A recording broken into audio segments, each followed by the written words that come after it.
Guys welcome back to my channel VV Kittu blogs. ಇನ್ನು ಯಾರೆಲ್ಲ ನಮ್ಮ ಚಾನಲ್ನ ಸಬ್ಸ್ಕ್ರೈಬ್ ಮಾಡ್ಕೊಳ್ದೆ ನೋಡ್ತಾ ಇದ್ದೀರಾ, ಪ್ಲೀಸ್ ಬೇಗ ಬೇಗ ಹೋಗಿ ಸಬ್ಸ್ಕ್ರೈಬ್ ಮಾಡ್ಕೊಂಡು ನೋಡಿ.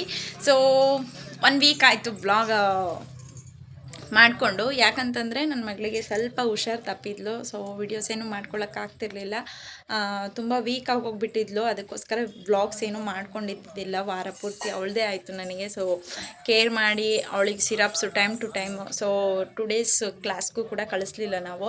ಸೊ ಈಗ ಚೆನ್ನಾಗಿದ್ದಾಳೆ, ಕ್ಲಾಸ್ಗೆ ಹೋಗಿದ್ದಾಳೆ. ನಾನು ಮಂಡೇ ಬ್ಲಾಗ್ ಮಾಡ್ಕೊಂಡಿದ್ದಷ್ಟೇ. ಮಂಡೇ ಈವ್ನಿಂಗಿಂದನೇ ನನ್ನ ಮಗಳಿಗೆ ಹುಷಾರಿಲ್ಲದೆ ಆಗೋಗ್ಬಿಡ್ತು. ಸೊ ಇವತ್ತು ಬಂದುಬಿಟ್ಟು ಸ್ಯಾಟರ್ಡೆ.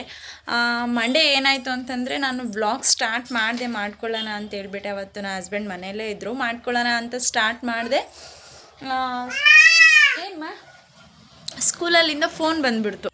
ಸೊ ಅವತ್ತು ಬಂದುಬಿಟ್ಟು ಕಾಲ್ ಮಾಡಿರು, ಸ್ಕೂಲಿಂದ ಜ್ವರ ಬಂದಿದೆ. ಆವತ್ತು ಸ್ಯಾಟರ್ಡೆ ಅಂದರೆ ಸಂಡೇ ಈವ್ನಿಂಗೇ ಅವಳಿಗೆ ಸ್ವಲ್ಪ ಮೈ ಬಿಸಿ ಆಗಿತ್ತು. ನಾನು ಸಿರಪ್ ಪ್ಯಾರಾಸಿಟಮಾಲ್ ತಂದು ಹಾಕಿದ್ವಿ. ಅವಳಿಗೆ ಅಂತ್ರ ಹಾಕ್ಸಿದ್ರೇ ಜ್ವರ ಕಡಿಮೆ ಆಗೋದು. ಸೊ ಹೋಗ್ಬಿಟ್ಟು ಸಂಡೇನೇ ಅಂತ್ರ ಹಾಕ್ಸ್ಕೊಂಬಂದೆ. ಚೆನ್ನಾಗಿದ್ಲು, ಅದಕ್ಕೋಸ್ಕರ ಸ್ಕೂಲಿಗೆ ಕಳಿಸ್ದೆ ನಾನು ಅವತ್ತು. ಮತ್ತೆ ಏನಾಗೋಯ್ತು, ಹುಷಾರಿಲ್ಲದೆ ಆಗೋಗ್ಬಿಡ್ತು. ಸ್ಕೂಲಿಂದ ಫೋನ್ ಮಾಡಿರು, ನನ್ನ ಹಸ್ಬೆಂಡ್ ಮನೆಗೆ ಇದ್ದರು ಅಂತ ಹೇಳ್ಬಿಟ್ಟು ಸ್ವಲ್ಪ ನಾನು ಹೊರಗಡೆ ಹೋಗಿದ್ದೆ. ಸ್ವಲ್ಪ ಐಟಮ್ಸ್ ಬೇಕಾಗಿತ್ತು ಮನೆಗೆ ತರೋಣ ಅಂತ ಹೇಳ್ಬಿಟ್ಟು. ನೋಡುವ ಹಂಗೆ ಹೋಗ್ಬಿಟ್ಟು ಸ್ವಲ್ಪ ಐಟಮ್ಸ್ ಬೇಕಾಗಿತ್ತು, ಹೋಗಿ ತೊಗೊಂಡು ನಾನೇನು ಅಂದ್ಕೊಂಡೆ ಅಂದರೆ ಹೋಗಿ ಕರ್ಕೊಂಬಂದ್ಬಿಡೋಣ. ಆಗಲೇ 2:30 ಆಗಿತ್ತು. ಸರಿ ಹೋಗಿ ಕರ್ಕೊಂಬಂದ್ಬಿಡೋಣ, ಹಾಫ್ ಡೇ ಆಯ್ತಲ್ಲ, ಹೋಗಿ ಕರ್ಕೊಂಡು ಬಂದುಬಿಡೋಣ, ಹಿಂಗೆ ಹೋಗೋಣ ಸ್ಕೂಲ್ ಹತ್ರ ಅಂತ. ನಾವು ಸ್ಕೂಲ್ ಹತ್ರ ಹೋಗ್ತಾ ಇದ್ವಿ. ಸೊ ಮೇಡಮ್ ಫೋನ್ ಮಾಡಿರೋ, ಹಿಂಗೆ ಮೈ ಬಿಸಿ ಆಗೋಗ್ಬಿಟ್ಟಿದೆ ಅಂತ. ಮತ್ತೆ ಕರ್ಕೊಂಬಂದು ಮನೆಯಲ್ಲಿ ಸಿರಪ್ ಇದ್ದಿದ್ದೆ ಹಾಕಿ, ಮತ್ತು ನಾವು ತೋರಿಸೋ ಡಾಕ್ಟರ್ ಬಂದುಬಿಟ್ಟು ಈವ್ನಿಂಗ್ 5 o'clock ಇರ್ತಾರೆ. ಸೊ ಅವ್ರು ಬಂದಮೇಲೆ ಮತ್ತೆ 5 o'clock ಹೋಗಿ ಹಾಸ್ಪಿಟಲ್ ತೋರಿಸ್ಕೊಂಡು ಬಂದ್ವಿ. ಅವತ್ತು ಮಧ್ಯಾಹ್ನ ಏನು ಮಾಡಿಲ್ಲ ಅಂದರೆ, ನಾನು ಸ್ಕೂಲಿಂದ ಕರ್ಕೊಬಂದ ತಕ್ಷಣ ಅವಳು ಏನು ಬೇಕು ಊಟನೂ ಮಾಡಿಲ್ಲ. ನಾನು ಇಡ್ಲಿ ಹಾಕಿ ಕಳಿಸಿದ್ದೆ, ಒಂದೇ ಇಡ್ಲಿ ತಿಂದಿದ್ದಾಳೆ. 2 ಹಾಕಿ ಕಳಿಸಿದ್ದೆ, ಚಿಕ್ಕವು ನಾವು ಮಾಡೋದು. ತಿರ್ಗಾ ನಾನು ಅಮ್ಮನ ನೋಡಬೇಕು ಅಂದ್ಲು. ಅಂದರೆ ಅಮ್ಮ ಅಂದರೆ ಅಮ್ಮಮ್ಮ ಅಂತಾಳೆ ಅವಳು ನಮ್ಮಮ್ಮನ. ಸೊ ನಾನು ಅಮ್ಮಮ್ಮನ ನೋಡಬೇಕು, ಕರೀರಿ ಅಂದಿದ ತಕ್ಷಣ ಮತ್ತೆ ಅಮ್ಮಂಗೆ ಫೋನ್ ಮಾಡಿಬಿಟ್ಟು ಹಿಂಗೆ ನೋಡಬೇಕಂತೆ, ಹಿಂಗೆ ಸ್ವೀಟಿಗೆ ಜ್ವರ ಬಂದಿದೆ ಬರಬೇಕಂತೆ ಅಂತೇಳಿ. ಅವಾಗ ನಮ್ಮಮ್ಮನ ಅಷ್ಟೊತ್ತಲ್ಲಿ ನಮ್ಮಮ್ಮ ಸಂಜೆ 5:30 6 ಗಂಟೆ ಆಯ್ತು ನಮ್ಮಮ್ಮ ಬರೋಷ್ಟೊತ್ತಿಗೆ. ಸೊ ನಮ್ಮಮ್ಮಂಗೆ ಕರೆಸಿ, ಅವಳಿಗೆ ಏನಂತಂದರೆ ನಮ್ಮಮ್ಮ ಫಸ್ಟಿಂದ ಅಡಿಕ್ಟ್ ಆಗೋಗ್ಬಿಟ್ಟಿದ್ದಾಳೆ ನಮ್ಮಮ್ಮಂಗೆ. ಅವಳು ಅಮ್ಮ ಇರಬೇಕು, ನಮ್ಮಮ್ಮ ಹುಷಾರಿಲ್ಲ ಅಂದರೆ ಅವಳಿಗೆ ನಮ್ಮಮ್ಮ ಜೊತೆಯಲ್ಲಿರಬೇಕು. ಓಡಾಡ್ಸೋದಾಗಲಿ ಎಲ್ಲಿಗನ್ನ ಆಗಲಿ, ನಾವು ಹೊರಗಡೆ ಹೆಚ್ಚಿಗೆ ಅವಳನ್ನ ಎಲ್ಲಿಗೂ ಕರ್ಕೊಂಡು ಹೋಗೋದಿಲ್ಲ. ನಮ್ಮಮ್ಮ ಆದರೆ ಸ್ವಲ್ಪ ಇಲ್ಲಿ ಈ ಕಡೆ ಎಲ್ಲ ಸ್ಟೇಷನ್ ಕಡೆ ಎಲ್ಲ ಸುತ್ತಾಡಿಸ್ತಾ ಇರ್ತೈತೆ ಅಂತ ಹೇಳ್ಬಿಟ್ಟು ನಮ್ಮಮ್ಮಂಗೆ ಫಸ್ಟಿಂದ, ನಾನು ಪ್ರೆಗ್ನೆನ್ಸಿ ಕನ್ಸೀವ್ ಆದಾಗಿಂದ ನಮ್ಮಮ್ಮ ಹಂಗೆ ಅಡಿಕ್ಟ್ ಆಗೋಗ್ಬಿಟ್ಟವಳು. ಈಗಲೂ ಅಷ್ಟೇ, ಸ್ವಲ್ಪ ಹುಷಾರು ತಪ್ಪಿದ್ಲು ಅಂದರೆ ಕಾಮನಾಗಿ ಇರ್ತಾಳೆ ನಮ್ಮ ಜೊತೆ. ಅಂದರೆ ಸ್ವಲ್ಪ ಹುಷಾರು ತಪ್ಪಿರೆ ನಮ್ಮಮ್ಮ ಬೇಕು ಅವಳಿಗೆ. ಸೊ ಅಮ್ಮನ ಕರೆಸಿ, ಅಮ್ಮ ಮಂಡೇ ಈವ್ನಿಂಗ್ ಬಂದಿದ್ದು ನಮ್ಮಮ್ಮ. ಇವತ್ತು ಫ್ರೈಡೇ, ಇವತ್ತು ಬೆಳಗ್ಗೆ ಹೋಗೈತೆ ನಮ್ಮಮ್ಮ. ಸೊ ಇವತ್ತು ಹೋಗೋದು ಬೇಡ ಅಂದ್ಕೊಂಡಿದ್ದು. ಬೇಕಂತಂದರೆ ಒಂದೇ ಸರಿ ಮಂಡೇ ಹೋದರೆ ಆಯಿತು ಅಂತ ಅಂದ್ಕೊಂಡ್ವಿ. ಬಟ್ ನಮ್ಮ ಅತ್ತೆ ಮಗಳದು ಎಂಗೇಜ್ಮೆಂಟ್ ಇದೆ ಸಂಡೇ. ಸೊ ಎಂಗೇಜ್ಮೆಂಟ್ ಇದೆ, ಅದಕ್ಕೆ ನಾವು ಹೋಗಬೇಕು. ಇವತ್ತೇನೇನು ಫ್ರೈಡೇ ಊರಿಗೆ ಹೋಗಿ ನಾನು ಹಂಗೆ ಬರ್ತೀನಿ, ನೀವು ಬನ್ನಿರಿ ಅಂತಂದರು. ನಾನು ನಮ್ಮ ಅಕ್ಕ ಅವರೆಲ್ಲ ನಾಳೆ ಹೋಗ್ತಾ ಇದ್ದೀವಿ. ನಮ್ಮ ತಂಗಿ, ನಾನು, ನಮ್ಮ ಅಕ್ಕ ಎಲ್ಲರೂ ಫುಲ್ಲು ಫ್ಯಾಮಿಲಿನೇ ಹೋಗ್ಬಿಡ್ತಾ ಇದ್ದೀವಿ. ಯಾಕಂತಂದರೆ ನಮ್ಮತ್ತೆ ಅವ್ರ ಮನೆಯಲ್ಲಿ ಲಾಸ್ಟ್ ಮದುವೆ ಇವಳ್ದು. ಸೊ ಎಂಗೇಜ್ಮೆಂಟು ಸಂಡೇ ಬಂದುಬಿಟ್ಟು ಎಂಗೇಜ್ಮೆಂಟು. ಸೊ ಹೋಗಬೇಕು. ನನ್ನ ಹಸ್ಬೆಂಡ್ ಕರೆದ್ರು, ಮಂಜುಗೆ ರಜಾ ಇಲ್ಲ. ಸೊ ನಾವೇ ಹೋಗ್ಬಿಟ್ಟು ಬರೋಣ ಅಂತ ಅಂದ್ಕೊಂಡಿದ್ದೀವಿ. ನಾಳೆ ಇಲ್ಲಿಂದ ನಮ್ಮೂರಿಗೆ ಹೋದರೆ ಅಲ್ಲಿಂದ ನಮ್ಮ ಆಂಟಿ, ನನ್ನ ತಂಗಿ ಎಲ್ಲರೂ ಜೊತೆಯಲ್ಲೂ ಹೋಗೋಣ ಅಂತ ಹೇಳ್ಬಿಟ್ಟು ಹೋಗೋದು ಬೇಡ ಅಂದ್ಕೊಂಡೆ ಫಸ್ಟ್ ನಾನು. ಬೇಡ, ಎಂಗೇಜ್ಮೆಂಟಿಗೆ ಮದುವೆಗೆ ಹೋದರೆ ಆಯಿತು ಅಂದ್ಕೊಂಡೆ. ಬಟ್ ಪಾಪಚ್ಚಿ ನಮ್ಮ ಅತ್ತೆ ಏನಕ್ಕೆ ಕರೆದ್ರು ನಾನು ಹೋಗೇ ಇಲ್ಲ. ನನ್ನ ಮಕ್ಕಳು ಹುಟ್ಟಿದಾಗಿಂದ ನಾನು ಆ ಊರಿಗೆ ಹೋಗಿಲ್ಲ. ನನ್ನ ಮಕ್ಕಳು ಹುಟ್ಟೋಕ್ಕೂ ಮುಂಚೆ ನಾವು ಊರಿಗೆ ಹೋಗಿದ್ದು. ಮೊನ್ನೆ ನಮ್ಮ ಅತ್ತೆ ಮಗಂದೆಲ್ಲ ಮದುವೆ ಆಯಿತು. ಬಟ್ ನಾನು ಚೌಟ್ರಿಗೆ ಹೋಗಿ ಹಿಂಗೆ ಬಂದುಬಿಟ್ಟೆ, ನಾನು ಎಲ್ಲೂ ಹೋಗಿದ್ದಿಲ್ಲ. ಸೊ ಅದಕ್ಕೆ ಹೋಗ್ಬಿಟ್ಟು ಬರೋಣ. ಮೊನ್ನೆ ಹಬ್ಬಕ್ಕೆ ಕರೆದ್ರು, ಬಂದಿಲ್ಲ ಅಂತ ಹೇಳವ್ರೆ. ಸೊ ಅವರು ಭಗೀರಥ ಜಯಂತಿಗೆ ಕರೆದ್ರು, ನಾನು ಹೋಗಿದ್ದಿಲ್ಲ. ಅದಕ್ಕೆ ಎಂಗೇಜ್ಮೆಂಟಿಗಾದರೂ ಹೋಗಿ ಬರೋಣ. ನೈಟಲ್ಲಿ ನನ್ನ ಮಕ್ಕಳು ಸಪೋರ್ಟ್ ಮಾಡ್ತಾರೋ ಇಲ್ವೋ ಗೊತ್ತಿಲ್ಲ, ಬಟ್ ಬರ್ತೀನಿ ಅಂತ ಹೇಳಿದ್ದೀನಿ. ಮೇಯ್ನ್ ಏನಂತಂದರೆ ನನ್ನ ತಂಗಿ ಐತಲ್ಲ, ನನ್ನ ತಂಗಿ ಇದ್ದರೆ ನನ್ನ ಮಗಳು ಆರಾಮಾಗಿರ್ತಾಳೆ. ನನ್ನ ಮಗಂಗೇನಷ್ಟು ಬುದ್ಧಿ ಇಲ್ಲ, ಅವನಿಗೆ ಒಂದು ಸ್ವಲ್ಪ ಹೊತ್ತು ಆಟ ಆಡಿಸ್ಕೊಂಡ್ರೆ ಅವ್ನು ಮಲ್ಕೊಂತಾನೆ. ಬಟ್ ನನ್ನ ಮಗಳದ್ದು ಹಂಗಲ್ಲ, ಎಲ್ಲಿಗೆ ಹೋದರೂ ಇರೋದಿಲ್ಲ. ನನ್ನ ತಂಗಿ ಐತೆ, ಆರಾಮಾಗಿರುತ್ತೆ ಅಂತ ಅಂದ್ಕೊಂಡು ಧೈರ್ಯ ಮಾಡಿ ಬರ್ತೀನಿ ಅಂತ ಹೇಳಿದ್ದೀನಿ. ಸೊ ನಾಳೆ ಹೋಗಬೇಕು. ನಾಳೆ ಬಂದುಬಿಟ್ಟು ಸ್ಯಾಟರ್ಡೇ ಪೇರೆಂಟ್ಸ್ ಮೀಟಿಂಗ್ ಇದೆ ನನ್ನ ಮಗಳಿಗೆ. ಈ ವರ್ಷದ ಫಸ್ಟ್ ಪೇರೆಂಟ್ಸ್ ಮೀಟಿಂಗು 12 ಗಂಟೆಗೆ ಪೇರೆಂಟ್ಸ್ ಮೀಟಿಂಗ್ ಇದೆ. 1 o'clock ಬಿಟ್ಬಿಡ್ತಾರೆ ಸ್ಯಾಟರ್ಡೆ ನಾಳೆ. ಬಟ್ ಪೇರೆಂಟ್ಸ್ ಮೀಟಿಂಗು 12ಇಂದ 1ಗೆ ಹೇಳಿದ್ದಾರೆ ಟೈಮು. ನಮ್ಮ ಅಕ್ಕವ್ರು ಅಷ್ಟೊತ್ತಿಗೆ ನಮ್ಮ ಮನೆ ಹತ್ರ ಬರ್ತಾರೆ. ಯಾಕಂದರೆ ನಮ್ಮ ಅಕ್ಕನ ಮಕ್ಳಿಗೆ ನಾಳೆ ಹಾಲಿಡೇ ಇರುತ್ತೆ. ಅವರಿಗೆ 2nd ಸ್ಯಾಟರ್ಡೇ 4th ಸ್ಯಾಟರ್ಡೇ ಬಂದುಬಿಟ್ಟು ರಜಾ ಇದೆ ಅಂತ ಹೇಳಿದ್ರು. ಸೊ ಅವರು ಬೆಳಗ್ಗೆನೇ ಬರ್ತಾರೆ. ನಾನು ಅವ್ರು ಬಂದಮೇಲೆ ಪೇರೆಂಟ್ಸ್ ಮೀಟಿಂಗ್ ಹೋಗಿ ಮತ್ತೆ ನಾನು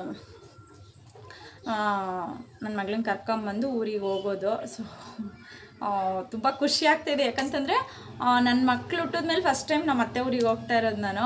ಅದು ನನ್ನ ತಂಗಿ ನಮ್ಮ ಆಂಟಿ ಬರ್ತಾ ಇದ್ದಾರೆ ಅಂತ ಎಕ್ಸ್ಪೆಷಲಿ ಹೋಗ್ತಾ ಇದ್ದೀನಿ. ಇಲ್ಲ ಅಂತಂದರೆ ಯಾಕಂದರೆ ನನ್ನ ಮಕ್ಳು ಇರೋದಿಲ್ಲ.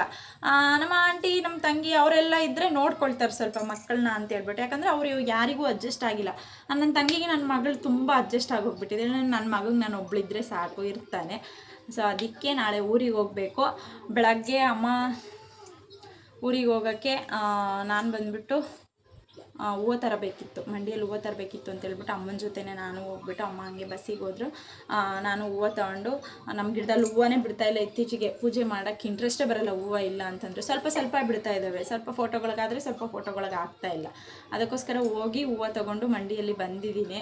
ನನ್ನ ಮಗನ ಪ್ಯಾಂಪಸ್ ಎಲ್ಲ ಖಾಲಿ ಆಗೋಗ್ಬಿಟ್ಟಿತ್ತು, ಅವನ್ನು ತೊಗೊಂಡು ನಾಳೆ ಹೋಗಿ ಮತ್ತೆ ತಗೊಂಡೆಲ್ಲ ಆಗಲ್ಲ ಅಂತ ಹೇಳ್ಬಿಟ್ಟು ಎಲ್ಲ ತಂದಿದ್ದೀನಿ. ರಾತ್ರಿಗೆಲ್ಲ ನೀಟಾಗಿ ನನ್ನ ಮಕ್ಕಳಿಗೆ ಎಲ್ಗನ್ನು ಹೋಗ್ಬೇಕಂದ್ರೆ ಅವರಿಗೆ ಒಂದು 4-5 ಜೊತೆ ಬಟ್ಟೆ ಬೇಕು ಒಬ್ಬೊಬ್ರಿಗೆ. ಯಾಕಂತಂದರೆ ಹಂಗೆ ತಿಂತಾರೆ, ಹಿಂಗೆ ಸೋರಿಸ್ಕೊತಾರೆ, ಬಟ್ಟೆ ಬಿಚ್ಚಾಕೊತಾರೆ. ನನ್ನ ಮಗಂಗಂತೂ ಎಕ್ಸ್ಪೆಷಲಿ ಒಂಚೂರು ಬಟ್ಟೆ ಒದ್ದೆ ಆಗಬಾರ್ದು. ಚೂರು ಬಟ್ಟೆ ಒದ್ದೆ ಆಗೋ ಅಂದರೆ ಬಿಚ್ಚಾಕು ಅಂತ ಇರ್ತಾನೆ. ಸೊ ಅದಕ್ಕೆ ಬಟ್ಟೆ ಎಲ್ಲ ರಾತ್ರಿಗೆ ಜೋಡಿಸ್ಕೊಬೇಕು, ಬ್ಯಾಗಲ್ಲಿ ಇಟ್ಕೊಂಡ್ಬಿಟ್ಟು ನಾಳೆ ಬೆಳಗ್ಗೆ ಎಷ್ಟು ಕೆಲಸ. ನಾಳೆ ಬೆಳಗ್ಗೆ ಎದ್ದೊಳ್ಬೇಕು, ಎಲ್ಲ ಕ್ಲೀನ್ ಮಾಡ್ಕೊಂಡು ಮನೆ, ನಾಳೆ ವಾರ ಇದೆ, ಪೂಜೆ ಮಾಡಿಕೊಂಡು ಮಗಳನ್ನ ಸ್ಕೂಲಿಗೆ ಬಿಟ್ಟು ಬಂದು ನನ್ನ ಹಸ್ಬೆಂಡ್ಗೆ ಏನಾದರೂ ಅಡುಗೆ ಮಾಡಿಟ್ಟು ಮಧ್ಯಾಹ್ನ ಊರಿಗೆ ಹೋಗೋದು. ಸೊ ಇಷ್ಟೇ, ಇನ್ನೂ ಕೆಲಸ ಏನು ಮಾಡಿದ್ದಿಲ್ಲ. ನಮ್ಮಮ್ಮ ಎಲ್ಲ ಪಾತ್ರೆಗಳೆಲ್ಲ ವಾಶ್ ಮಾಡಿಟ್ಟು ಹೋಗೈತೆ. ಈಗ ಮನೆ ಒಂದು ಒರೆಸ್ಕೊಂಡು ಫ್ರೆಶ್ ಅಪ್ ಆಗಿಬಿಟ್ಟು ನನ್ನ ಮಗನಿಗೆ ಕರ್ಕೊಂಬರೋದು. ನನ್ನ ಮಗನಿಗೆ ಊಟ ಮಾಡಿಸ್ಬೇಕು, ಊಟ ತಿನ್ನಿಸು ಅಂತ ಹೇಳ್ತಿದ್ದೇನೆ. ಅವನು ಬ್ಲಾಗಲ್ಲಿ ಮಾತಾಡೋಕ್ಕೆ ಸಹ ಬಿಡಲ್ಲ. ಟಿ ವಿ ಇಟ್ಕೊಟ್ಟು ಕುತ್ಕೊಂಡು ಇವಾಗ ಬ್ಲಾಗ್ ಮಾತಾಡ್ತಾ ಇದ್ದೀನಿ, ಆ ಥರ ಮಾಡ್ತಾನೆ ಅವನು. ಸೊ ಬ್ಲಾಗ್ ಕಂಟಿನ್ಯೂ ಮಾಡ್ತೀನಿ, ನೋಡಿ. ಇನ್ನು ಸಂಜೆಯಿಂದ ಬ್ಲಾಗ್ ಕಂಟಿನ್ಯೂ ಮಾಡ್ಕೊಳ್ತಾ ಇದ್ದೀನಿ. ಸೊ ಇನ್ನು ಮನೆ ಕೆಲಸ ಎಲ್ಲ ಮುಗಿಸ್ಕೊಬಿಟ್ಟು ಫ್ರೆಶ್ ಅಪ್ ಆಗಿ ಮಗಳನ್ನ ಕರ್ಕೊಂಡ್ಬಂದ್ಬಿಟ್ಟು ಸಂಜೆ ಅಡುಗೆ ಮಾಡ್ಕೊಳ್ಳೋಣ ಅಂತ ಹೇಳಿಬಿಟ್ಟು ಅಡುಗೆ ಮಾಡ್ಕೊಡ್ತಾ ಇದ್ದೆ. ಸೊ ಅವತ್ತು ನಾನ್ ವೆಜ್ ಮಾಡೋಣ ಅಂತ ಹೇಳ್ಬಿಟ್ಟು ಕಬಾಬಿಗೆ ಕಲಸಿಟ್ಬಿಟ್ಟು ಒಂದು ಕಡೆ ಎಗ್ಸ್ ಬೇಯಿಸಿಟ್ಟಿದ್ದೆ. ಸೊ ಎಗ್ಸ್ ಎಲ್ಲ ಸಿಪ್ಪೆ ಸುಲಿಯೋಣ ಅಂತ ಹೇಳ್ಬಿಟ್ಟು ಸೈಡ್ಗೆ ಇಟ್ಟಿದ್ದೆ. ಸ್ವಲ್ಪ ಹೊತ್ತು ತಣ್ಣೀರಲ್ಲಿ ಬಿಟ್ಬಿಟ್ರೆ, ಒಂದು 10 ಮಿನಿಟ್ಸ್ ಬಿಟ್ಟರೆ ತುಂಬ ಚೆನ್ನಾಗಿ ಸಿಪ್ಪೆ ರಿಮೂವ್ ಆಗುತ್ತೆ ಎಗ್ ಮೇಲೆ. ಇನ್ನು ನಾನು ಕಬಾಬೆಲ್ಲ ನೀಟಾಗಿ ಫ್ರೈ ಮಾಡ್ಕೊಳ್ತಾ ಇದ್ದೀನಿ. ನನ್ನ ಮಕ್ಕಳು ಆಟಾಡ್ತಾಯಿದ್ರು ಆರಾಮಾಗಿ. ಸಂಜೆ ಹೊತ್ತು ಏನಂದರೆ ಆರಾಮ್ಸೆ ಅವ್ರು ಆಟಾಡ್ಕೊಡ್ತಾರೆ ನಾನು ಅಡುಗೆ ಮಾಡುವಾಗ. ಸೊ ಅಡುಗೆ ಎಲ್ಲ ಕಂಪ್ಲೀಟ್ ಮಾಡ್ಕೊಂಡು ಊಟ ಮಾಡಿ ನೈಟ್ ಮಲಗಿಬಿಟ್ವಿ. ನಾನು ಬೇಗನೆ ಮಲ್ಕೊಂಡೆ ನೈಟು, ಯಾಕಂತಂದರೆ ಬೆಳಗ್ಗೆ ಬೇಗ ಎದ್ದೇಳೋಣ ಅಂತ ಹೇಳ್ಬಿಟ್ಟು. ಬೆಳಗ್ಗೆ ಸ್ವಲ್ಪ ಆಯಿತು, ನಾನು 4:30ಗೆ ಎದ್ಬಿಡೋಣ ಅಂದ್ಕೊಂಡೆ. 4:30ಗೆ ಎದ್ದರೂ ಕೂಡ ನಾನು ಒಳಗಡೆ ಕೆಲಸ ಅಷ್ಟೇ ಮಾಡ್ಕೊಳಕ್ಕಾಗೋದು, ಹೊರಗಡೆ ಹೋಗೋಕ್ಕಾಗೋದಿಲ್ಲ, ಕತ್ಲು ಫುಲ್ಲು ಅಂತ ಹೇಳ್ಬಿಟ್ಟು. ಲೈಟ್ಸ್ ಬೇರೆ ಆಫ್ ಆಗಿತ್ತು ಸೊ ಹೊರಗಡೆ ನಮ್ಮ ರೈಲ್ವೆ ಸ್ಟೇಷನ್ನಲ್ಲಿ. ಸೊ ಸುಮ್ಮನಾಗಿ ಹೋಗ್ಬಿಟ್ಟೆ. ನಾನು ಎದ್ದು ನೋಡಿದೆ, ಬಟ್ ಲೈಟ್ಸ್ ಇದ್ದಿದ್ದ ಕಾರಣ ನಾನು ಹಂಗೆ ಮಲ್ಕೊಂಡ್ಬಿಟ್ಟೆ. ಸರಿ ಅಂತ ಹೇಳ್ಬಿಟ್ಟು ಹಂಗೆ ಮಲ್ಕೊಂಡು 5ಗೆ ಎದ್ಬಿಟ್ಟು ಫಸ್ಟ್ ಪಾತ್ರೆ ಎಲ್ಲ ತೊಳೆದಿಟ್ಟಿದ್ದೆ ನೈಟು ಅಂತ ಹೇಳ್ಬಿಟ್ಟು ಪಾತ್ರೆಗಳೆಲ್ಲ ಜೋಡಿಸ್ಕೊಂಡ್ಬಿಟ್ಟು ನೆಕ್ಸ್ಟ್ ಇನ್ನು ಗ್ಯಾಸ್ ಸ್ಟವ್ ಒರೆಸ್ಕೊತೀನಿ. ನಾನು ಪ್ರತಿದಿನ ಅಡುಗೆ ಮಾಡುವಾಗ ಫಸ್ಟ್ ಇದು ನನ್ನ ರೊಟೀನು. ಬೆಳಗ್ಗೆ ಎದ್ದ ತಕ್ಷಣ ಫಸ್ಟ್ ನಾನು ಸ್ಟವ್ ಕ್ಲೀನ್ ಮಾಡಿಕೊಂಡೆ ನಾನು ಅಡುಗೆ ಮಾಡೋದು. ಯಾಕಂತಂದರೆ ನಂಗೆ ಅದೊಂದು ಫ್ರೆಶ್ ಮೈಂಡ್ ಸಿಗುತ್ತೆ, ಮತ್ತು ಅಡುಗೆ ಮಾಡೋಕ್ಕೆ ಇನ್ನೂ ಹೆಚ್ಚು ಎನರ್ಜಿ ಸಿಗುತ್ತೆ ನನಗೆ ಜಾಸ್ತಿ. ಸೊ ಅದಕ್ಕೋಸ್ಕರ ನಾನು ಪ್ರತಿದಿನ ಸ್ಟವ್ ಕ್ಲೀನ್ ಮಾಡ್ಕೊಂಡು ಫಸ್ಟ್ ಸ್ಟವ್ ಪೂಜೆ ಮಾಡ್ಕೊಂಡೆ ನಾನು ನಮಸ್ಕಾರ ಮಾಡ್ಕೊಂಡು ನಾನು ಅಡುಗೆ ಶುರು ಮಾಡೋದು. ಇನ್ನು ಹಾಲು ನೈಟಲ್ಲಿ ನಾನು ಸಂಜೆ ಡೈಲಿ ಹಾಲು ತಂದು ಕಾಯಿಸಿಟ್ಟಿರ್ತೀನಿ. ಸೊ ಅದನ್ನು ಬೆಳಗ್ಗೆ ಫಸ್ಟ್ ಬಿಸಿ ಮಾಡೋಕ್ಕಿಡ್ತೀನಿ. ಯಾಕಂತಂದರೆ ಟೈಮ್ ಟು ಟೈಮ್ ಹಾಲು ಬಿಸಿ ಮಾಡ್ತಾನೆ ಇರಬೇಕು, ಇಲ್ಲಾಂದರೆ ಬೇಗ ಒಡೆದೋಗ್ಬಿಡುತ್ತೆ ಹಾಲು. ಸೊ ಇನ್ನು ನೈಟ್ ನಾನು ಅವತ್ತು ಚಿಕನ್ ಮಾಡ್ಕೊಂಡಿದ್ವಲ್ಲ, ನಾನ್ ವೆಜ್ ಮಾಡಿದ್ದೆ ಅಂತ ಹೇಳ್ಬಿಟ್ಟು ಮಾರ್ನಿಂಗ್ ಉಳ್ಳಿ ಮೊಳಕೆ ಕಾಳು ಸಾಂಬಾರು ಮಾಡಿದ್ದೆ. ಅದನ್ನು ಹಾಗೆ ಇಟ್ಟಿದ್ದೆ ನಾನು, ನೆಕ್ಸ್ಟ್ ಡೇಗೆ ಆಗುತ್ತೆ ಸಾಂಬಾರು ಅಂತ ಹೇಳ್ಬಿಟ್ಟು. ಸೊ ಸಾಂಬಾರು ಸಹ ಬಿಸಿ ಮಾಡ್ಕೊಳಕ್ಕೆ ಇಟ್ಬಿಟ್ಟು ಒಂದು ಕಡೆ ರೈಸ್ಗೂ ಇಟ್ಕೊಂಡ್ಬಿಟ್ಟು ಕಸ ಎಲ್ಲ ಗುಡಿಸ್ಕೊಳ್ತಾ ಇದ್ದೀನಿ. ಮಕ್ಕಳು ನನ್ನ ಹಸ್ಬೆಂಡ್ ಎಲ್ಲ ಮಲಗಿದ್ರು. ಸೊ ಬೆಳಗ್ಗೆ ಹೊತ್ತು ಒಂಥರ ಪೀಸ್ ಆಫ್ ಮೈಂಡ್ ಇರುತ್ತೆ ನನಗೆ ಅವ್ರು ಮಲ್ಕೊಂಡಿರ್ಬೇಕಾರೆ. ಸೊ ಬೇಗ ಕೆಲಸ ಎಲ್ಲ ಮುಗಿಸ್ಕೊಬಿಟ್ಟು ಪೂಜೆ ಕೂಡ ಕಂಪ್ಲೀಟ್ ಮಾಡ್ಕೊಂಡ್ಬಿಟ್ಟೆ ನಾನು. ಸೊ ಫ್ರೆಂಡ್ಸ್, ಇನ್ನೇನು ಊರಿಗೆ ರೆಡಿ ಆಗಬೇಕು. ನನ್ನ ಮಗಳಿಗೆ ಸ್ಕೂಲಿಗೆ ಬಿಟ್ಟು ಬಂದಿದ್ದೀನಿ. ಸೊ 12 o'clockಗೆ ಪೇರೆಂಟ್ಸ್ ಮೀಟಿಂಗ್ ಇದೆ. ಹೋಗ್ಬಿಟ್ಟು ಪೇರೆಂಟ್ಸ್ ಮೀಟಿಂಗ್ ಮುಗಿಸ್ಕೊಂಡು 1 o'clock ಆಗೋಗುತ್ತೆ. 1 o'clock ಬಂದು 1:30ಗೆ ಹೋಗೋದು. ಬೆಳಗ್ಗೆನೇ ಇವತ್ತು 5 ಗಂಟೆಗೆ ಎದ್ಬಿಟ್ಟಿದ್ದೀನಿ. ಏನೋ ಗೊತ್ತಿಲ್ಲ, ಎಲ್ಗಾನು ಹೋಗ್ಬೇಕಾದ್ರೆ ಫುಲ್ ಎಕ್ಸೈಟ್ಮೆಂಟು, ಎದ್ದೊಳ್ಬೇಕು, ಕೆಲಸ ಮಾಡಬೇಕು, ಬೇಗ ಆಗೋಗ್ಬೇಕು ಕೆಲಸ ಎಲ್ಲ ಅಂತ. ಸೊ 5 ಗಂಟೆಗೆ ಎದ್ದು ಅಡುಗೆ ಎಲ್ಲ ಮುಗಿಸ್ಕೊಂಡು ಫಸ್ಟು ಮನೆಯೆಲ್ಲ ಸಾರಿಸ್ಕೊಂಡು ಹೊರಗಡೆ ಎಲ್ಲ ಕ್ಲೀನ್ ಮಾಡ್ಕೊಂಡ್ಬಿಟ್ಟು ಫ್ರೆಶ್ ಅಪ್ ಆಗಿ ಫಸ್ಟ್ ದೀಪ ಹಚ್ಬಿಟ್ಟೆ. ನನ್ನ ಮಗಳಿಗೆ ಇವಾಗ ಸ್ಕೂಲಿಗೆ ಬಿಡೋಷ್ಟೊತ್ತಿಗೆ ದೀಪ ಹಚ್ಚಿ ಹುಡುಗರಿಗೂ ಸ್ನಾನ ಮಾಡಿಸಿ ನನ್ನ ಮಗಳನ್ನ ಸ್ಕೂಲಿಗೆ ಬಿಟ್ಟು ಬಂದಿದ್ದೀನಿ. ಇವಾಗ ನನ್ನ ಮಗ ಇನ್ನೂ ಆಟಾಡ್ತಾ ಇದ್ದಾನೆ. ಇನ್ನು ಹೋಗಬೇಕು. ಮೊನ್ನೆ ಬಂದುಬಿಟ್ಟು ಡ್ರೆಸ್ ತಂದಿದ್ದೆ, ಸೊ ನಿಮಗೆ ತೋರಿಸಿರ್ಲಿಲ್ಲ. ನಾನು ಹೆಚ್ಚಿಗೆ ಡ್ರೆಸ್ಸುಗಳೇನು ನಾನು ತೊಗೊಳ್ಲಿಕ್ಕೆ ಹೋಗಲ್ಲ, ಯಾಕಂತಂದರೆ ಇರೋವೇನೆ ನಾನು ಹಾಕ್ಕೊಳಕ್ಕೆ ಹೋಗಲ್ಲ, ಹಂಗೆ ಇಟ್ಟಿರ್ತೇನೆ, ಇರೋವೇ ಬಳಸ್ತಾ ಇರ್ತೀನಿ. ಎಲ್ಲಿಗೂ ಹೋಗಲ್ಲಲ್ಲ ಹೆಚ್ಚಿಗೆ, ನಾನು ಬರೀ ಸ್ಕೂಲ್ ಹತ್ರ ಅಷ್ಟೇ ಹೋಗೋದು ನಾನು ಡ್ರೆಸ್ಸಸ್, ಮತ್ತು ಟೌನಿಗೆ ಹೋದರೆ ಡ್ರೆಸ್ಸಸ್ ಹಾಕೋತೀನಿ ಅಷ್ಟೇ. ತೊಗೊಂಬಂದಿದ್ದೆ, ಸೊ ತೋರಿಸೋಣ ಅಂತ. ಸೊ ಇದು ಟಾಪು ಫುಲ್ 3 ಪೀಸ್ ಸೆಟ್ ತೊಗೊಂಡೆ. 3/4 ಸ್ಲೀವ್ಸ್ ಬಂದಿದೆ. ಸೊ ಫುಲ್ ಲೆಂತ್ ಟಾಪ್ ತೊಗೊಂಡ್ಬಿಟ್ಟಿದ್ದೀನಿ ಸರಿ. ಇದು ಬಂದ್ಬಿಟ್ಟು ಮಂಜು ಇಷ್ಟಪಟ್ಟು ಕೊಡಿಸಿರೋ. ನನಗೇನು ಇದು ಬೇಡವಾಗಿತ್ತು, ನಾನೇನು ಇದು ನೋಡಿದೆ, ಬಟ್ ಬೇಡ ನನಗೆ. ಒಂದು ಡ್ರೆಸ್ ತಗೊಳ್ಳೋಣ ಅಂತಲೇ ಹೋದೆ ನಾನು, ಯಾಕಂದರೆ ಬೇಕಾಗಿತ್ತು ಒಂದು ಡ್ರೆಸ್ ನನಗೆ. ಸೊ ತಗೊಳ್ಳೋಣ ಅಂತ ಹೋದೆ. ಇದು ಮಂಜು ಇಷ್ಟಪಟ್ಟು ಕೊಡಿಸಿರೋ. ಸೊ ಇದೊಂದು ಡ್ರೆಸ್ ತಗೊಂಡೆ, ಫುಲ್ಲು ಲೆಂತ್ ಬಂದುಬಿಟ್ಟಿದೆ, ನನಗೆ ಮೊಣ್ಕಾಲು ಕೆಳಗಾಗಿ ಹೋಗ್ಬಿಡ್ತಾಯಿದೆ. ಸೊ ಇದೊಂದು ನಮ್ಮ ಮಂಜುಗೆ ಮೆರೂನ್ ರೆಡ್ ಅಂದರೆ ತುಂಬ ಇಷ್ಟ ಕಲರು. ಸೊ ಇದಕ್ಕೆ ಬಂದುಬಿಟ್ಟು ಪ್ಯಾಂಟ್ ಬಂದಿದೆ, ಈ ಥರ ಪ್ಯಾಂಟು ಚೆನ್ನಾಗಿದೆ. ಇದಕ್ಕೆ ಸೂಪರ್ ಮ್ಯಾಚಿಂಗ್ ಆಗುತ್ತೆ ಮೆರೂನ್ಗೆ, ಈ ಥರ ಲೈಟ್ ಕಲರ್ ಪ್ಯಾಂಟ್ಸು. ಇದು ಬಂದುಬಿಟ್ಟು ದುಪ್ಪಟ್ಟ ಚೆನ್ನಾಗಿದೆ. 3 ಪೀಸ್ ಸೆಟ್ಟುಗಳು ನಮ್ಮ ಇಲ್ಲಿ ಗೌರಿಬಿದನೂರಲ್ಲಿ ತುಂಬ ಚೆನ್ನಾಗಿರೋ ಡ್ರೆಸ್ಸುಗಳು ಸಿಗ್ತವೆ. ಎಕ್ಸ್ಪೆಷಲಿ ಅಂದರೆ ವಿನಾಯಕ್ ಶರ್ಟ್ಸ್ ಆಪೋಸಿಟ್ ಇರೋ ಅಂಗಡಿಯಲ್ಲಿ ಮಾತ್ರ ಕ್ವಾಲಿಟಿನೂ ಅಷ್ಟೇ ಚೆನ್ನಾಗಿರ್ತವೆ, ಬಟ್ಟೆನೂ ಚೆನ್ನಾಗಿ ಬಾಳಿಕೆ ಬರುತ್ತೆ. ನಾನು ತುಂಬ ವರ್ಷಗಳಿಂದನೂ ನನ್ನ ಮಗಳು ಹುಟ್ಟೋಕ್ಕೂ ಮುಂಚೆಯಿಂದನೂ ಡ್ರೆಸ್ಸುಗಳು ಅಲ್ಲೇ ಪರ್ಚೇಸ್ ಮಾಡ್ತಾ ಇರೋದು, ತುಂಬ ಚೆನ್ನಾಗಿರ್ತವೆ. ಸೊ ಇದೊಂದು ಜೊತೆ, ಇದು ಮಂಜು ಇಷ್ಟಪಟ್ಟರು ಅಂತ ಕೊಡಿಸಿದ್ರು. ಇನ್ನೂ ಒಂದು ಬಂದುಬಿಟ್ಟು ಇದು ನನಗಿಷ್ಟ ಆಯಿತು. ಇದು ಸ್ಟಿಚಿಂಗ್ ಕೊಟ್ಟಿದ್ದೆ ಇವಾಗ ಎಲ್ಲ, ಮೊನ್ನೆ ನೈಟ್ ತಂದಿದ್ದೆ, ನೆನ್ನೆ ಎಲ್ಲ ಸ್ಟಿಚಿಂಗ್ ಕೊಟ್ಟಿದ್ದೆ, ಈಗ ಇಸ್ಕೊಂಬಂದೆ. ಐರನ್ ಮಾಡೋಣ ಅಂತ ಹಾಗೆ ತೋರಿಸೋಣ ನಿಮಗೂ ಅಂತ ಹೇಳ್ಬಿಟ್ಟು ತೊಗೊಂಡೆ. ಸೊ ಇದೊಂದು ತೊಗೊಂಡೆ ನಾನು. ಇದು ಕೂಡ ಫುಲ್ ಲೆಂತ್ ಟಾಪ್. ಈ ಸರಿ ಇನ್ಮೇಲೆ ಫಿಕ್ಸ್ ಆಗೋಗ್ಬಿಟ್ಟಿದ್ದೀನಿ 3 ಪೀಸ್ ಸೆಟ್ಸೇ ಹಾಕ್ಕೊಬೇಕು ಅಂತೇಳಿ, ಅದಕ್ಕೋಸ್ಕರ ತೊಗೊಂಬಂದೆ. ಸೊ ಇದೊಂದು ಬ್ಯಾಕ್ ಏನಿಲ್ಲ, ಫುಲ್ ಪ್ಲೈನ್ ಬಂದಿದೆ. ಸೊ ಇದೊಂದು ತೊಗೊಂಡೆ, ಕಾಲರ್ ನೆಕ್ ಬಂದಿದೆ, ಚೆನ್ನಾಗಿದೆ. ನಾನು ನಾಳೆ ಎಂಗೇಜ್ಮೆಂಟಿಗೆ ವೇರ್ ಮಾಡೋಣ ಅಂತ ಅನ್ಕೋತಾ ಇದ್ದೀನಿ. ಇದನ್ನೇ ನಮ್ಮ ಮಂಜು ಅದು ತಗೊಂಡೋಗು ಅಂದರು, ನೋಡೋಣ. ನನಗೇನಂತಂದರೆ ಎಲ್ಲಿಗಾನ ಹೋದರೆ ಅವ್ರಿಗೆ ನಾನು ಬಟ್ಟೆ ಸೆಲೆಕ್ಟ್ ಮಾಡ್ತಿದ್ದೆ, ಅವರು ನನಗೆ ಬಟ್ಟೆ ಸೆಲೆಕ್ಟ್ ಮಾಡಬೇಕು, ಅದೊಂದು ಆಸೆ ನನಗೆ ಫಸ್ಟಿಂದನೂ, ಅದು ಹಂಗೆ ಬಂದಿದೆ. ಸೊ ನಾನು ಎಲ್ಲಿಗಾನ ಹೋದರೂ ಅವರು ತೋರಿಸ್ತಾರೆ. ಸೊ ಇದಕ್ಕೆ ಬಂದುಬಿಟ್ಟು ಸೇಮ್ ಪ್ಯಾಂಟ್, ಎರಡಕ್ಕೂ ಒಂದೇ ಥರ ಬಂದಿದೆ ಪ್ಯಾಂಟ್. ಇವು ಪೆನ್ಸಿಲ್ ಕಟ್ ಪ್ಯಾಂಟ್ಸ್ ಇವು. ಸೊ ಇದು ದುಪ್ಪಟ್ಟ ಬಂದುಬಿಟ್ಟು ಇದಕ್ಕೊಂದ್ಸರ ಡಿಫ್ರೆಂಟ್ ಬಂದಿದೆ ದುಪ್ಪಟ್ಟ. ಇದು ಕಾಮನಾಗಿ ನಾವು ತೊಗೊಬೋದು. ಸೊ ಈ ಥರ ಬಂದಿದೆ ದುಪ್ಪಟ್ಟ, ಅದಕ್ಕೆ ಚೆನ್ನಾಗಿದೆ, ಫುಲ್ಲು ಸಾಫ್ಟಾಗಿದೆ ದುಪ್ಪಟ್ಟ. ಸೊ ಇದೊಂದು ನನ್ನ ಮಗಳಿಗೆ ಒಂದು ತೊಗೊಂಡೆ, ನನ್ನ ಮಗಳಿಗೆ ಡ್ರೆಸ್ ತೋರಿಸ್ತೀನಿ ರೀ. ಇದು ನನ್ನ ಮಗಳದು, ತುಂಬ ಚೆನ್ನಾಗಿದೆ. ಅವ್ರ ಅಪ್ಪಂಗೆ ನೋಡಿದ ತಕ್ಷಣ ಇಷ್ಟ ಆಗೋಗ್ಬಿಟ್ಟಿದೆ ಮಗಳಿಗೆ. ಸೊ ಇದೊಂದು ತಗೊಂಡ್ರು. ನಾನು ತೊಗೊಂಡಿರೋ ಹತ್ರನೇ ಮಕ್ಳಿಗೂ ಸಿಗ್ತವೆ ಅಲ್ಲೇ ತೊಗೊಂಡ್ರು. ಅವರಿಗೇನೋ ಈಗಲಿಂದನೇ ನನ್ನ ಮಗಳ ಡ್ರೆಸ್ಗಳು ಹಾಕ್ಬೇಕನ್ನೋದು ಆಸೆ ನಮ್ಮ ಮನೆಯವ್ರಿಗೆ. ಸೊ ನೋಡಿ, ಈ ಥರ ಒಂದು ಡ್ರೆಸ್ ತೊಗೊಂಡೆ ಅವಳಿಗೆ. ಈ ಥರದ್ರಲ್ಲಿ ಇರಲ್ಲ, ನಾನು ಫಸ್ಟ್ ಟೈಮ್ ಈ ಥರ ತೊಗೊಂಡಿರೋದು. ಪ್ಯಾಂಟ್ ಅದೇ ಥರ ಪ್ಯಾಂಟ್ ಕೂಡ ಬಂದಿದೆ, ಪ್ಲಾಜೋ ಪ್ಯಾಂಟು, ಟಾಪು ಚೆನ್ನಾಗಿದೆ. ಇದು ನಾಳೆ ವೇರ್ ಮಾಡಿಸ್ತೀನಿ ನನ್ನ ಮಗಳ ಹತ್ರ. ನನಗೆ ಬೇಡ, ನಾನು ಹಾಕಲ್ಲ ಇಂಥವು ಅಂತ ಹೇಳಿದ್ಲು, ಬಟ್ ತಗೊಂಡಿದ್ದೀವಿ ಹಾಕ್ಸೋಣ ಅಂತ. ಇದು ಸ್ಟಿಚಿಂಗ್ ಕೊಟ್ಟಿದ್ದೆ ಅವಳಿಗೆ, ದೊಡ್ಡ ಸೈಜ್ ಸಿಕ್ಬಿಡ್ತು, ನನ್ನ ಮಗಳಿರೋ ಸಣ್ಣ, ಸ್ಟಿಚಿಂಗ್ ಹಾಕ್ಸಿ ತಂದೆ ಈಗ. ಸೊ ಇನ್ನೊಂದು ಡ್ರೆಸ್ ತೋರಿಸ್ತೀನಿ ನಿಮಗೆ. ಇದು ಅಂತ ಅಂದೆ, ಅಂಬ್ರೆಲ್ಲ ಸಕ್ಕದಾಗಿರುತ್ತೆ ವೇರ್ ಮಾಡಿದ್ರೆ ಅಂತೂ. ಇದೇನು ನನಗೆ ಸ್ಟಿಚಿಂಗ್ ಹಾಕೋ ಕೆಲಸನೇ ಇಲ್ಲ, ಎಮ್ ಸೈಜೇ ಸಿಕ್ತು. ಚೆನ್ನಾಗಿದೆ, ಕ್ವಾಲಿಟಿನೂ ಚೆನ್ನಾಗಿದೆ. ಸೊ 3/4 ಬರೋಲ್ಲ ಸ್ಲೀವ್ಸ್, ಇದು ಬರೀ ಇಷ್ಟಕ್ಕೆ ಬರೋದು. ಚೆನ್ನಾಗಿದೆ ಟಾಪು. ನನಗೆ ಎಕ್ಸ್ಪೆಷಲಿ ಈ ಅಂಬ್ರೆಲಾಸ್ ಇಷ್ಟ ಆದವು. ವೈಟ್ ಥ್ರೆಡ್ಡಲ್ಲಿ ಫುಲ್ಲು ವರ್ಕ್ ಮಾಡಿದ್ದಾರೆ, ತುಂಬ ಚೆನ್ನಾಗಿದೆ ನೋಡಿ, ಚೆನ್ನಾಗಿದೆ. ಸೊ ಇದೊಂದು ತಗೊಂಡೆ. ಇದಕ್ಕೆ ಪ್ಯಾಂಟ್ ಬಂದುಬಿಟ್ಟು ಪ್ಲಾಜೋ ಬಂದಿದೆ ನೋಡಿ, ಈ ಥರ ಪ್ಲಾಜೋ ಪ್ಯಾಂಟ್ ಬಂದಿದೆ, ಚೆನ್ನಾಗಿದೆ. ವೇರ್ ಮಾಡಿದರೆ ತುಂಬ ಚೆನ್ನಾಗಿರುತ್ತೆ. ಇವಾಗೇನು ನಾನು ಹಾಕ್ಕೊಳ್ಳೋದಿಲ್ಲ, ಇವಾಗಾದರೂ ವೇರ್ ಮಾಡಿದರೆ ತೋರಿಸ್ತೀನಿ. ತುಂಬ ಚೆನ್ನಾಗಿದೆ ಕ್ವಾಲಿಟಿ ಅಂತೂ. ಅಲ್ಲಿ ಶಾಪಲ್ಲಿ ನಮ್ಮ ಅಕ್ಕಂಗೂ ಇಷ್ಟ ಆಗಿತ್ತು ಈ ಥರದ್ದೇ, ಅವರು ತಗೊತೀನಿ ಅಂತಂದ್ರು. ಇದನ್ನು ನೋಡಿ ಇವತ್ತು ತಗೋತಾರೇನೋ ಗೊತ್ತಿಲ್ಲ. ಇನ್ನು ನನ್ನ ಮಗಳನ್ನ ಕರ್ಕೊಂಬಂದು ಹೊರಡೋದಷ್ಟೇ ಕೆಲಸ. ನನ್ನ ಹಸ್ಬೆಂಡ್ ಬಂದು ಊಟ ಮಾಡ್ಕೊಂಡು ಹೋದ್ರು.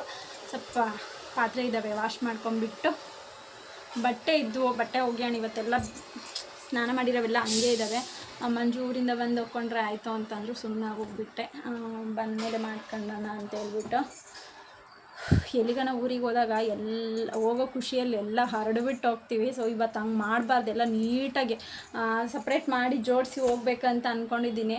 ಹೋಗೋ ಟೈಮಲ್ಲಿ ಏನಾಗುತ್ತೋ ಗೊತ್ತಿಲ್ಲ. ಸೊ ಎಲ್ಲ ಎತ್ತಿಡ್ಬೇಕು ಇವಾಗ. ನನ್ನ ಮಗ ನೋಡಿ ಆ ಥರ ಮಲಗಿದೆ. Dheeraj hi hi. ಇನ್ನು ಮಗಳನ್ನ ಸ್ಕೂಲಿಂದ ಕರ್ಕೊಂಬಂದು ಎಲ್ಲರೂ ಹೊರಟ್ವಿ. ನಾವು ರೆಡಿಯಾಗಿ ಬಸ್ ಸ್ಟಾಪಿಗೆ ಹೋದ್ವಿ. ಸೊ ಇನ್ನು ನಮ್ಮ ಅತ್ತೆ ಮಕ್ಕಳು ಅಲ್ಲೇ ಬಸ್ ಸ್ಟಾಪಲ್ಲೇ ಸಿಕ್ಕಿದ್ರು ನಮ್ಮ ಅಕ್ಕ ಅವರು. ಸೊ ಅವ್ರ ಜೊತೆಯಲ್ಲಿ ನಾವು ಹೊರಟು ಇಲ್ಲಿಂದ. ಸೊ ನಮಗೆ ಅವತ್ತು ಬಸ್ಸೇ ಸಿಕ್ಕಿದ್ದಿಲ್ಲ, ಬಸ್ಗಳೇ ಇರಲಿಲ್ಲ.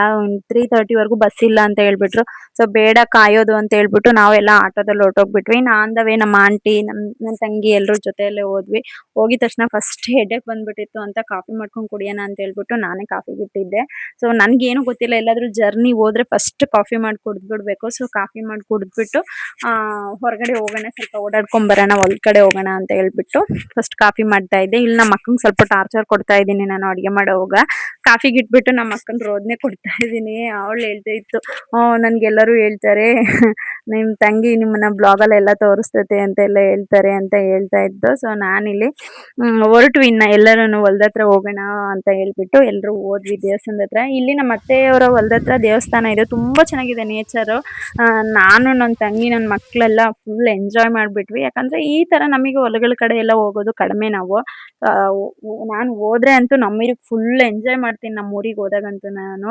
ಅದು ಎಕ್ಸ್ಪೆಷಲಿ ದೇವಸ್ಥಾನ ಇತ್ತು, ಆಟಾಡೋಕ್ಕೂ ಚೆನ್ನಾಗಿತ್ತು, ಮಕ್ಕಳು ಆಟಾಡ್ತಾ ಇದ್ರು. ನಾನಿಲ್ಲಿ ರೀಲ್ಸ್ ಮಾಡ್ಕೊಳ್ಳೋಣ ಸ್ವಲ್ಪ ಅಂತ ಹೇಳ್ಬಿಟ್ಟು ನೋಡಿದ್ವಿ. ಬಟ್ ನಮ್ಗೆ ಯಾರು ಅಲ್ಲಿ ಕ್ಯಾಮ್ರಾ ಹಿಡಿಯೋರೇ ಇರಲಿಲ್ಲ. ಪಾಪಚ್ಚಿ ನನ್ನ ತಂಗಿ ಹೇಳ್ತು ನಾ ಇಟ್ಕೋತೀನಿ ಮಾಡಕ್ಕ ಅಂತ ಹೇಳ್ಬಿಟ್ಟು. ಬಟ್ ನನ್ನ ತಂಗಿ ಜೊತೆ ನನಗೆ ಮೆಮೊರೀಸ್ ಬೇಕಾಗಿತ್ತು ಅಂತ ಇಬ್ರು ಮಾಡಿ ಹಾಕೋಣ ಅನ್ಕೊಂಡ್ವಿ. ಬಟ್ ನಮಗೆ ಕ್ಯಾಮ್ರಾ ಹಿಡ್ದೋರೇ ಇಲ್ಲ. ಇನ್ನು ನಮ್ಮ ಆಂಟಿ, ನಮ್ಮಮ್ಮ, ನಮ್ಮ ಅಕ್ಕ ಅವರೆಲ್ಲ ಸೊಪ್ಪು ಕಾಣಿಸಿದೆ, ಸೊಪ್ಪಿಗೆ ಓಡಿದ್ರು, ಸೊಪ್ಪು ಕಿತ್ಕೊಬೇಕು ಅಂತ ಹೇಳ್ಬಿಟ್ಟು. ಪಾಪಚ್ಚಿ ನಮ್ಮ ಆಂಟಿ ನನಗೆ ಕಿತ್ಕೊಟ್ರು, ಅವರೇನು ತಗೊಂಡ್ಲಿಲ್ಲ. ಇನ್ನು ನೈಟು ಮಸ್ಕಾಯಿ ಸಾಂಬಾರು, ಅನ್ನ ಮುದ್ದೆ ಮಾಡಿದ್ವಿ ಅಂತ ಹೇಳ್ಬಿಟ್ಟು ಊಟ ಮಾಡ್ಕೊಂಡ್ಬಿಟ್ವಿ. ನಮ್ಮ ಮಾರ್ನಿಂಗ್ ರೆಡಿ ಆದ್ವಿ ನಾವು. ನಾನು ಸೊ ಇದೇ ಡ್ರೆಸ್ ನಿಮಗೆ ತೋರಿಸಿದ್ನಲ್ಲ, ಇದನ್ನೇ ತಗೊಂಡೋದೆ ನಾನು. ಸೊ ಕಂಫರ್ಟ್ ಆಗಿರುತ್ತೆ ಅಂತ ಇದನ್ನ ತಗೊಂಡೋದೆ. ನನ್ನ ಮಗಳಿಗೂ ಕೂಡ ಹೊಸ ಡ್ರೆಸ್ ವೇರ್ ಮಾಡಿದ್ದೀನಿ, ತುಂಬ ಚೆನ್ನಾಗಿ ಕಾಣ್ತಿದ್ಲು ಅವಳು. ಸೊ ಇನ್ನೆಲ್ಲರೂ ತಿಂಡಿಗೆ ಹೋಗೋಣ ಅಂತ ಹೇಳ್ಬಿಟ್ಟು ತಿಂಡಿ ತಿನ್ಕೊಂಬರೋಣ ಫಸ್ಟ್ ಅಂತ ಹೇಳ್ಬಿಟ್ಟು ಹೋಗಿದ್ದೆ. ಅಲ್ಲಿ ನೋಡಿದ್ರೆ ನನಗೆ ಉಪ್ಪು ಆಗ್ತಿಲ್ಲ, ಯಾಕಂದರೆ ಇತ್ತೀಚೆಗೆ ಉಪ್ಪು ಸ್ವಲ್ಪ ಜಾಸ್ತಿ ಅಭ್ಯಾಸ ಮಾಡ್ಕೊಂಡ್ಬಿಟ್ಟಿದ್ದೀನಿ.